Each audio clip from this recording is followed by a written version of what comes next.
Doctor Mohammad ইউনূসের স্বজনপ্রীতির সবচেয়ে বড় example হচ্ছে স্বাস্থ্য উপদেষ্টা। এই স্বাস্থ্য উপদেষ্টা এটার কোনো প্রয়োজন নাই।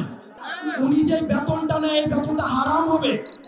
আমরা দেখলাম মাইলস্টোনে বিমান ক্র্যাশ হয়েছে, তারপরে সেখানে শিক্ষকদেরকে এবং শিক্ষার্থীদেরকে সেখানে বেদমভাবে পিটানো হয়েছে। আমরা মাহিরিন ম্যাডামকে আমরা রাষ্ট্রীয়ভাবে আমরা যথাযথ মর্যাদা দিতে পারি নাই। মানুষের জীবন বাংলাদেশের এস্টাবলিশমেন্টের কাছে হচ্ছে প্র্যাকটিসের বিষয়। এই যে অবহেলা, এর দায়ভার অবশ্যই এই বাহিনীকে অবশ্যই নিতে হবে। আমরা দেখলাম মাইলস্টোনে বিমান ক্র্যাশ হয়েছে, তারপরে সেখানে শিক্ষকদেরকে এবং শিক্ষার্থীদেরকে সেখানে বেদমভাবে পিটানো হয়েছে।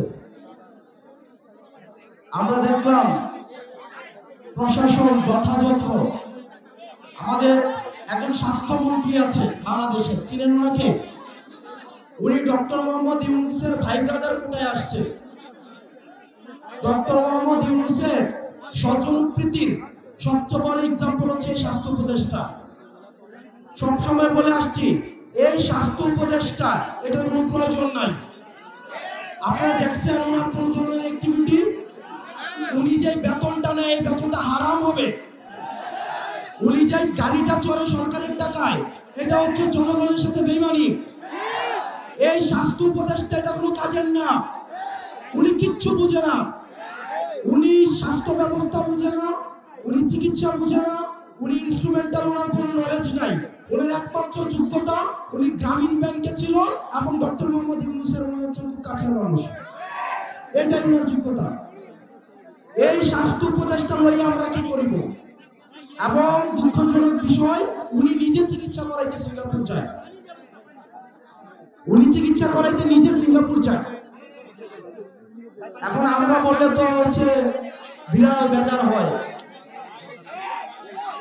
আমরা বললে রাগ হয়, রাগ।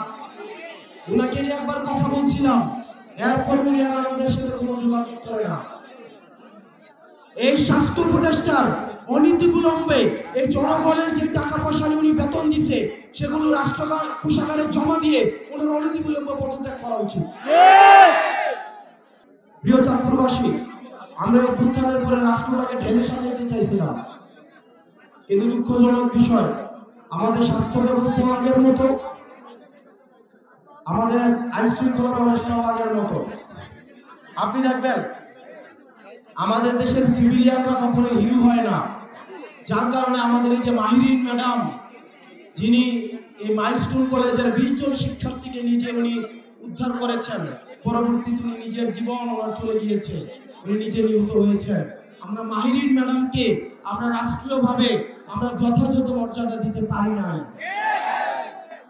এটা আমাদের ব্যর্থতা। এই সরকারের কাছে অনেক প্রত্যাশা ছিল, প্রত্যাশার পারও দিন দিন কমছে। দিন শেষে আপনাদের কাছে আহ্বান জানাবো, দল মত নির্বিশেষে আমাদেরকে ফেসিবাদের বিপক্ষে আমাদেরকে অবস্থান নিতে হবে।